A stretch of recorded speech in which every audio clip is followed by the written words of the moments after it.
Praise the lord. ప్రభునందు ప్రియ సహోదరి సహోదరులారా, ప్రభువైన యేసుక్రీస్తు నామములో మరొకసారి మీ అందరికీ శుభాభివందనాలు.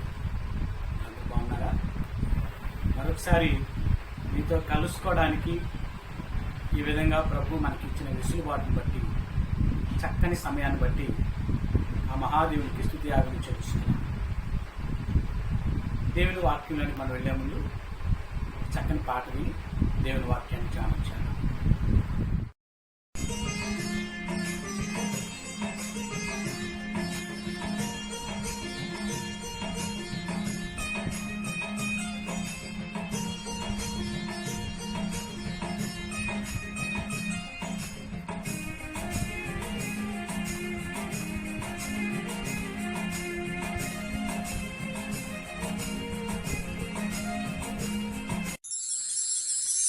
యేసయ్యా కనికరపూర్ణుడా, మనోహర ప్రేమకు నిలయుడా.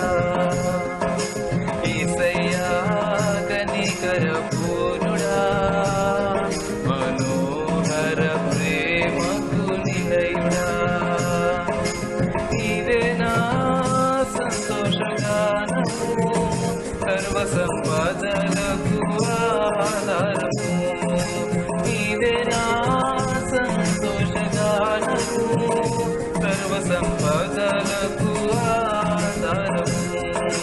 యేసయ్యా కనికరపూర్ణుడా, మనోహర ప్రేమకు నిలయుడా.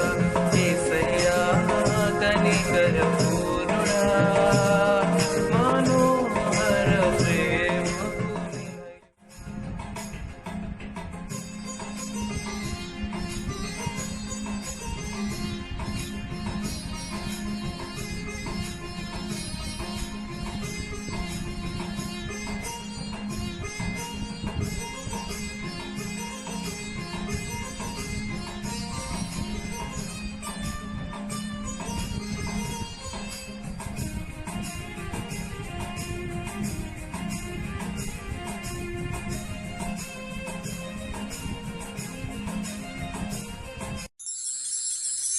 నా వలన నీవు ఆశించకయే ప్రేమించితివి, నన్ను రక్షించుటకు ఉన్నత భాగ్యము విడచితివి.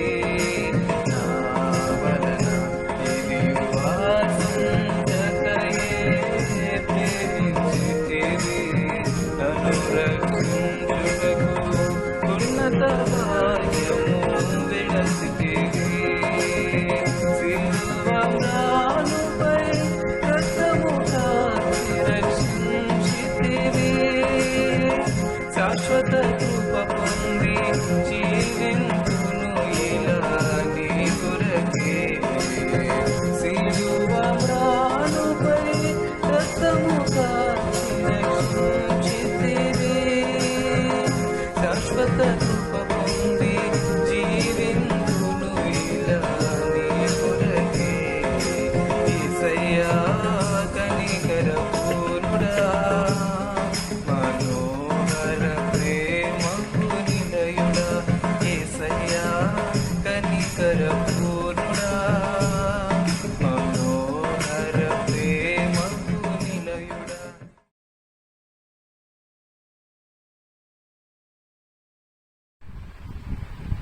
దేవుని వాక్యాన్ని ధ్యానం చేస్తున్నాం.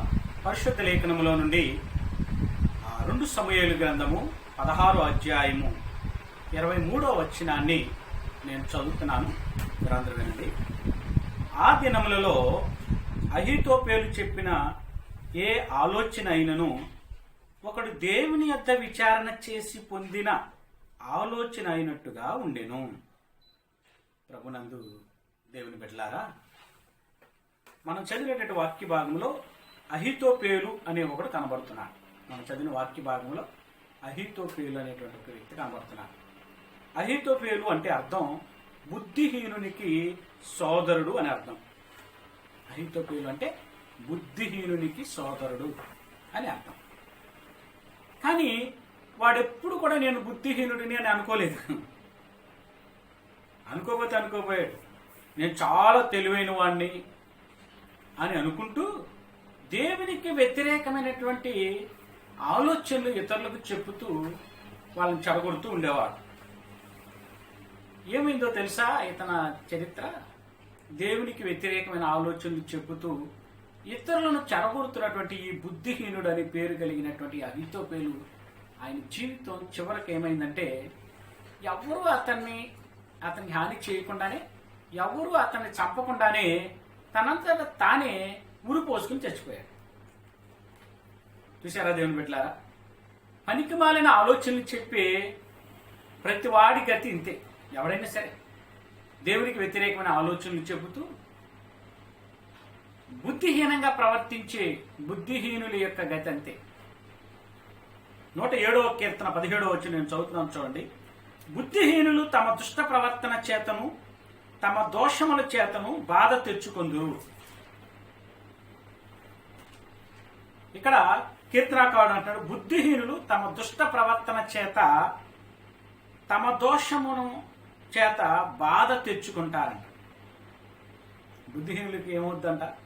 తమ దుష్ట ప్రవర్తన చేత వారికి వారే బాధ తెచ్చుకుంటారు.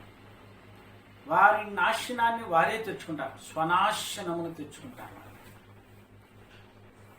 బుద్ధిహీనుడికి మాత్రమే కాదు ఈ గతి, ఆ బుద్ధిహీనుడు చెప్పే మాటలు వినేవారి గతి కూడా అంతే.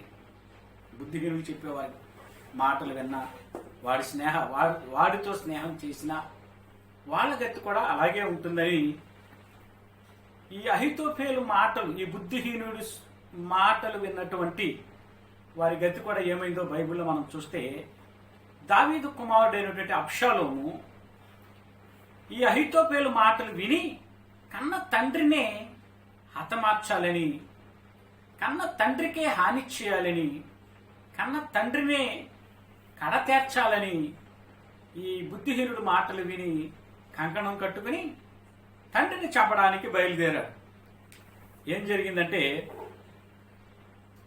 దాన్ని నేను మీకు చెప్పాను కదా, బుద్ధిహీనుడు ఎవరు నాశనం చేయకుండానే తన నాశనాన్ని తనే తెచ్చుకుంటాడు అని. అహీతోపెలు ఎలాగైతే ఎవరు చంపకుండానే తనంతట తాను ఎలా చచ్చిపోయాడో ఉరేసుకుని, ఈ అబ్షాలోం పరిస్థితి కూడా ఇంచుమించుగా అలాగే జరిగింది.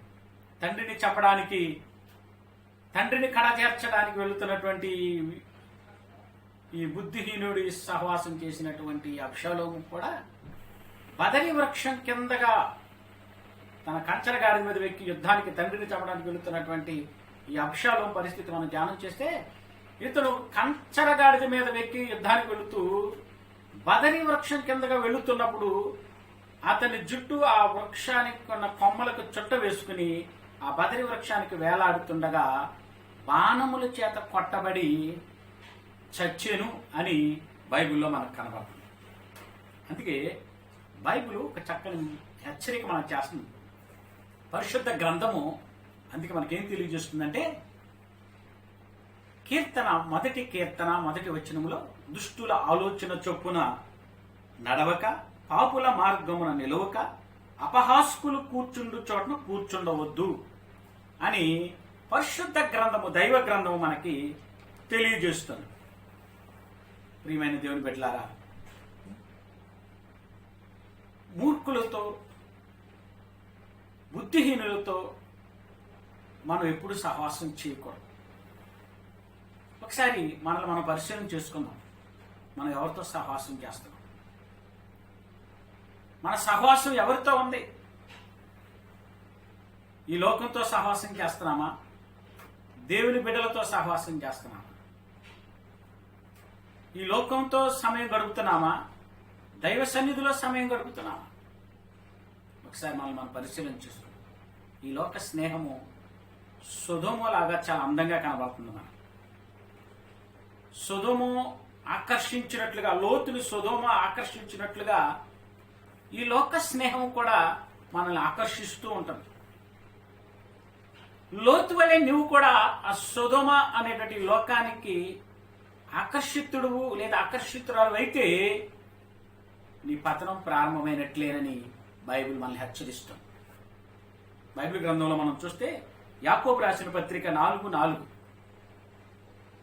మీ దైవ గ్రంథాలు చూడండి. యాకోబు రాసిన పత్రిక 4:4 మనం చదువుదాం. ఈ లోక స్నేహము దేవునితో వైరమని మీరు ఎరుగరా? కాబట్టి ఎవడు ఈ లోకముతో స్నేహము చేయగోరునో వాడు దేవునికి శత్రువగును. దేవునికి శత్రువు ఎవరు? ఈ లోకముతో సహవాసం చేసే వారందరూ కూడా. ఎందుకంటే ఈ లోక స్నేహము దేవునికి వైరము అని బైబిల్ చెబుతుంది. ఈ లోకంతో సహవాసం చేసే వారందరూ కూడా దేవునికి శత్రువులే. లోతును మనం పరిశీలన చేస్తే, లోతు అబ్రహాముతో ఉన్నంత వరకు లోతు దీవించబడినట్లు, క్షేమముగా ఉన్నట్లు, ఆశీర్వదించబడినట్లుగా మనకు కనబడుతుంది. ఎప్పుడైతే లోతు సొదొమను ఆకర్షించాడో, సొదొమ వైపు చూశాడో, లోతు జీవితం పతనం అవటం ప్రారంభించింది. లోతు జీవితం మనకి చాలా ఆదర్శంగా మనకు కనబడుతుంది బైబిల్ గ్రంథంలో.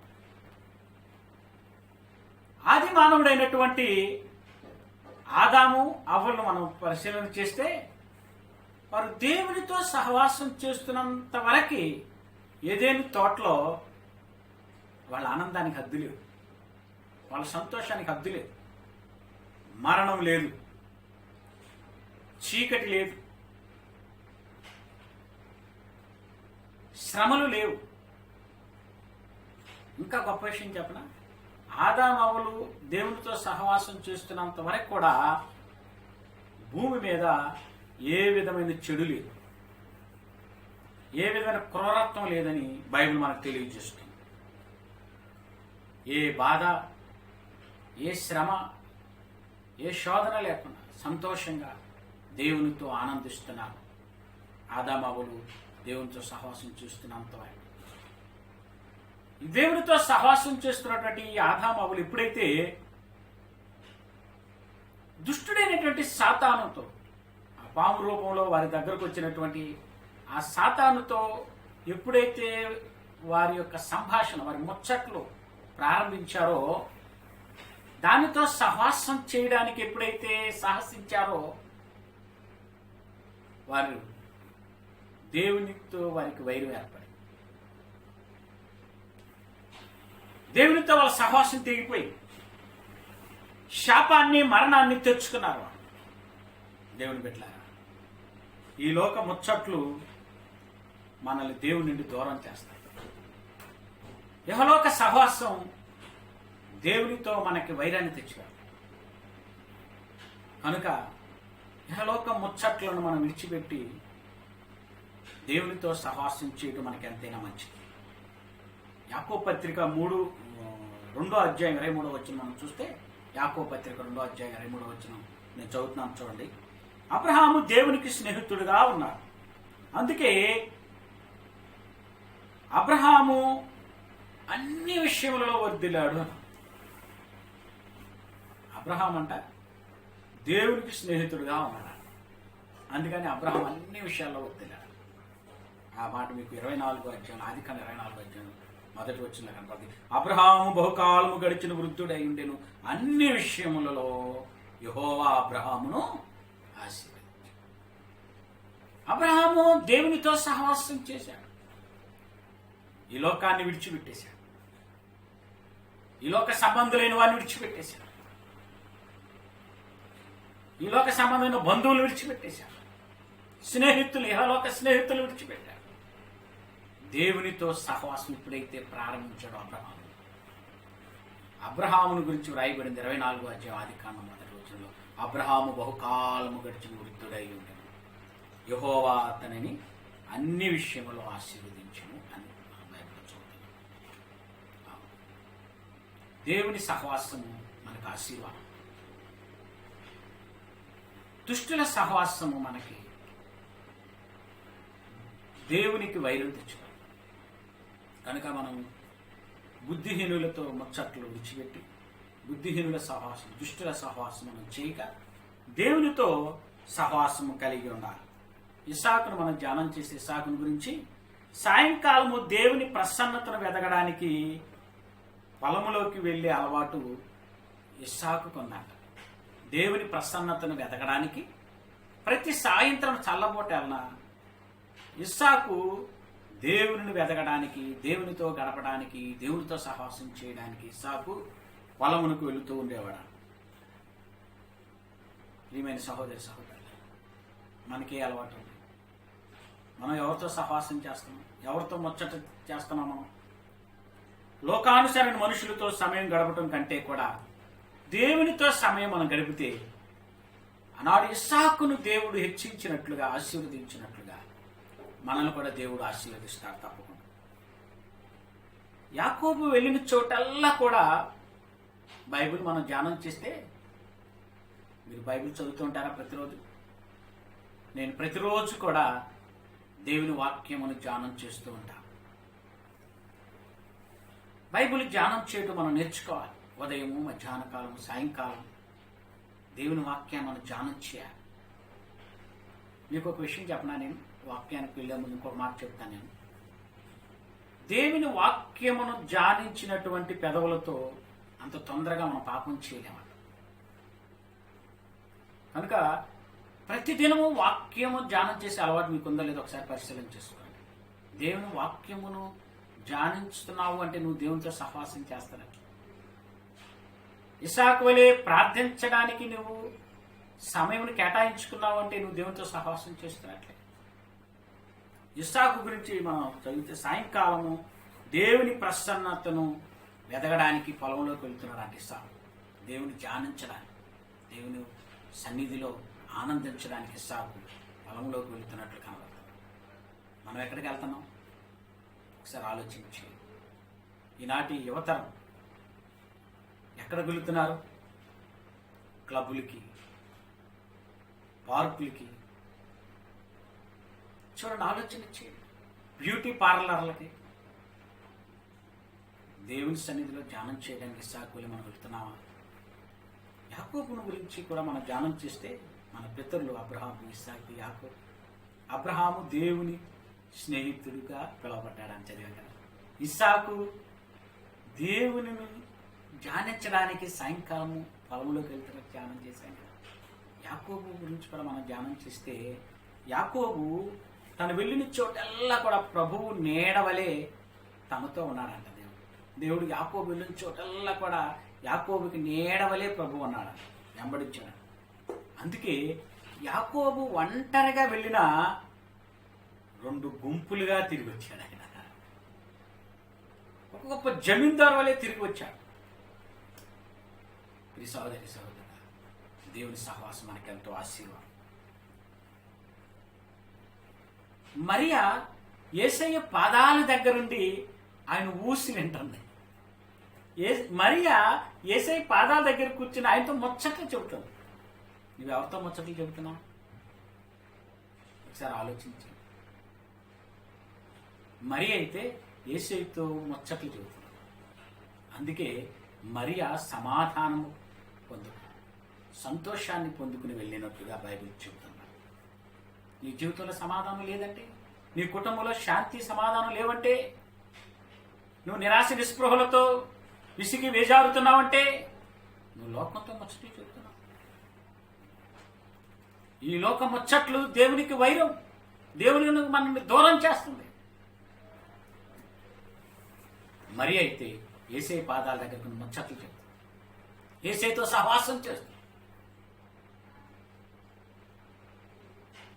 యేసయ్య అంటున్నారు అది ఉత్తమమైనది అంటాడు. ఉత్తమమైనది మరియా ఉత్తమమైనది ఎన్నుకుంది. ఉత్తమమైనది మరియ నుండి తీసివేయబడదు. ఏది ఉత్తమమైనది? దేవునితో ఊసులాడడం, దేవునితో ముచ్చటించడం. అబ్రహాము వలె దేవునితో సహవాసం చేయడం, ఇస్సాకు వలె దేవుని ధ్యానం చేయడం, యాకోబు వలె దేవునితో మరియ వలె ఆయన పాదాల దగ్గర కూర్చుని ముచ్చట్లు చెప్పడం ఉత్తమము అని భావించు. నువ్వేది ఎన్నుకున్నావు? ఉత్తమమైనది ఎన్నుకున్నావా? దేవునితో సహవాసం చేద్దాం. శాంతి సమాధానాలు కలిగి, నెమ్మది కలిగి దీవించబడదాం. బుద్ధిహీనులతో, దుష్టులతో ఆలోచన చేయగా, వాళ్ళతో ముచ్చట్లాడగా దేవుని సహవాసం చేద్దాం. అట్టి కృపా భాగ్యం దేవుడు మనందరికి అనుగ్రహించును గాక. ఆమె. God bless you. ప్రార్థన చేద్దాం. దయగలిగిన తండ్రి, దుష్టుల సహవాసము చేయొద్దని ప్రభా, బుద్ధిహీనులతో ముచ్చటించొద్దని ప్రభా మాతో మాట్లాడచ్చు. బుద్ధిహీనులు ఎవరు తరమకుండానే తమంతట తామే స్వనాశనం తెచ్చుకుంటారు.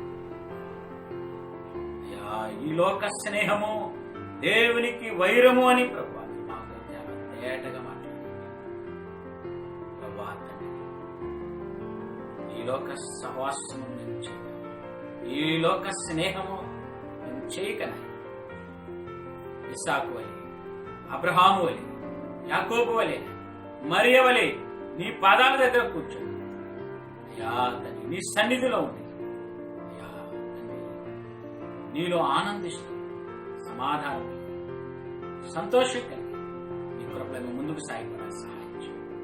ఈ మాటలు మా అందరి వినికిడిలో ఆశీర్వాదకరంగా ఉంచండి. మహిమ ఘనత ప్రభావాలు మీరే పొందుతారు. యేసు నామములో చిన్న మనకు కొంచెం ఆమె.